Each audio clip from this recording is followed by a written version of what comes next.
This week, I want to talk about some skills that are outside the industry or outside what you see your role in the industry as being that will help you with your artistic endeavors.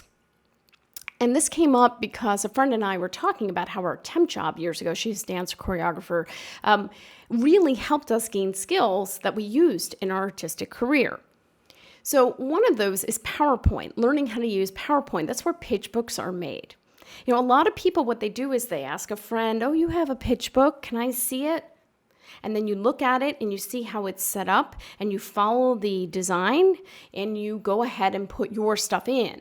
Now, I'm not saying having an expert pitch person isn't helpful because they might say, well, those colors that you're picking, do they go with your project? You know, there's all these outside eye things, but you can do most of the work yourself. You don't have to pay someone. You can make edits in your own time. So like PowerPoint, Google Slides, all these things, they're really great to learn because it's thousands of dollars to have somebody make you a pitch book because it takes time. So rather than do that and run around to find someone and all this stuff, you can just go ahead and do it. You can make one sheets in there. I know people use InDesign for one sheets, but you could make a basic one sheet in a PowerPoint slide. You can do it. You know, you just have to set your margins so it's in the right direction, right? So it's portrait and not landscape. But otherwise, you can make a one sheet. And honestly, I don't know, maybe you can make a landscape one sheet nowadays. I mean, the world changes all the time. But all I'm saying is if you have that skill, you can plug everything in, your storyline and all of that, and then maybe bring somebody in to help you polish it as opposed to paying for the whole thing. And also later, if you get a producer and they're like, well, can you change these 3 things? You don't have to go back and pay someone. You can just do it yourself. Do it. Take control.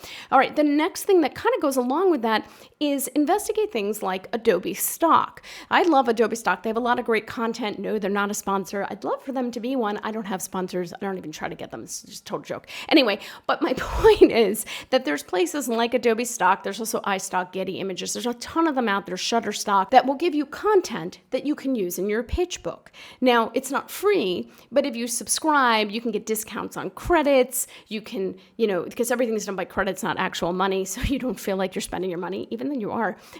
But you can get credit packs to save yourself money on the stock. And it's beautiful stuff. You can even search, there are filters, I know in Adobe Stock, on color palette, you know, what size image you want. You want it, 16 by 9. Do you want it vertical like an iPhone? Like, what do you need, right? And it'll narrow it down for you and make your life easier. Also, back in PowerPoint, you can crop things and reshape them. And that's something that's easy to learn. So those are 2 things right there. The next thing you may want to learn is some basic editing. I talk about this all the time to actors. It's like, learn how to do it yourself. I'm not saying if you need to make a fabulous reel that you're going to do it as well as an editor with an outside eye, but often actors are just putting clips up on their site now. Everybody just puts a bunch of clips, comedy, drama, I'm being ridiculous, whatever it is, right? And so you can do that. All you have to do is learn how to pull the footage into like iMovie, right? Put your name at the beginning, your contact at the end, if you even want that. Some people just have it fade up and fade down. They stick it up on their site. And that's the next thing. Learn how to edit your own website. I'm not saying you have to go be a coder. If you want to be a coder and learn how to design a beautiful user interface, you go ahead.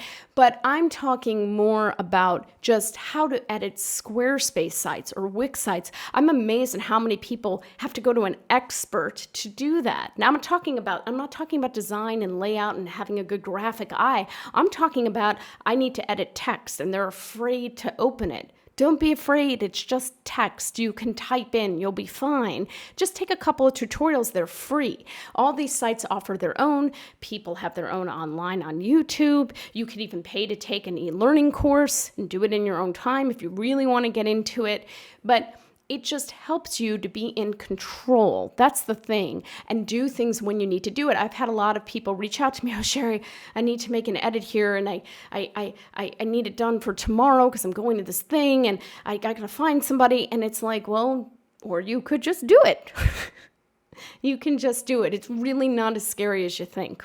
So that's another one. And lastly, it's great to have some basic Microsoft Excel or Google numbers to do some basic budgeting. I'm not talking about what a line producer makes, okay? They make a detailed budget with every single prop, every single scene, every single thing. I'm talking about, hey, I want to go out and make a short film. I'm an actor. I want to make something for myself. You know, how do I get a basic budget together to understand what I'm going to spend on my 8-minute project? Okay? It's just how to like add things up, how to lay it out, how to type in, and how to sit down with maybe a producer or somebody who knows a little more and buy them some coffee or lunch and have them go over it with you without it becoming you got to hire someone. Because some projects don't warrant that. Okay, you're making a feature? Sure. You got to have a very detailed budget. There's a lot there. But if you're making a short that's in 2 locations, sure, there's still a lot, but you can do that yourself. You don't need all the details, especially if you're not going out and raising money. I mean, if you're doing Kickstarter, you don't need this detailed budget. You just need to know what you need, right? If you're going to production companies and private investors, it's different, okay? But for something that's smaller, you can do those things on your own. And it's good for your life, for budgeting your whole life. So these are all great things to learn. There's many, many more out there. I could go into interpersonal relations, you know, how to talk to people, how not to be a jerk. Those are great classes too. I'm just kidding. Well, not really. See you next time.